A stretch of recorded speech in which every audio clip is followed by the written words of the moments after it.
This is your Wall Street wake-up call. China exports falling 4.1% in May. For more, I'm joined now by Paul Christopher, the head global strategist at Wells Fargo Investment Institute. So, Paul, back in April, exports fell about 2% in China. So this is a wider drop here in May. How worried should we be? Well, it's a little bit wider drop, but those export numbers, even the import numbers, have a lot of volatility around them from month to month. Keep in mind you're looking at year-over-year numbers. So that's not really that big of a decrease. We are still concerned about global trade, which was contracting in the first quarter as of latest data. But we're also seeing some signs in the monthly data from the U.S., Eurozone, and Japan that trade is starting to stabilize around the world. So we think the worst is over for global trade in terms of the contraction. We look for less negative numbers and then positive as we go forward. But for China, though, I mean, these trends come on top of an already weak yuan. Do you think we'll see more devaluations to the currency in an effort to make their exports more attractive globally? I think we'll see more devaluation and more depreciation in the offshore market for the yuan, but not because China's trying to tweak its trade.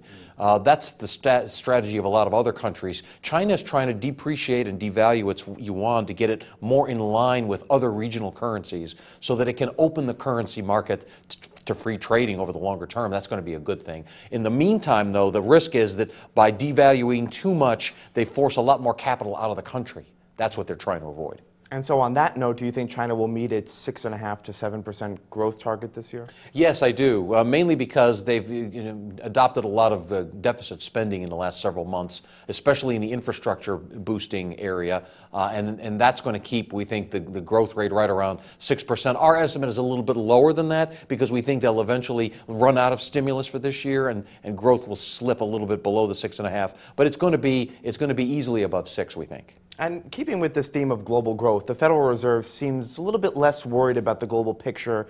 Certainly in her speech the other day, Federal Reserve Chair Janet Yellen sort of downplayed those risks, basically saying that the dollar will sort of stop appreciating and perhaps oil prices will continue to sort of creep higher. Do you agree with that? We do, and we think that oil is probably over the next several years in a $30 to $60 range, very wide range. What that tells us is that supply and demand are still trying to rebalance. So oil prices really will remain volatile, but we think the low is in, and that really is going to help global growth. It's going to help the dollar to stay more stable as well. And what does that mean for the Fed's looming rate hike? Well, we think there's only going to be one rate hike this year. We expect it in December.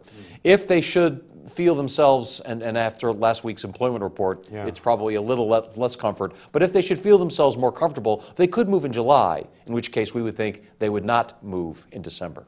All right. Paul Christopher from Wells Fargo Investment Institute. Paul, thanks for coming by. My pleasure, Scott. I'm Scott Gamm, and you're watching The Street.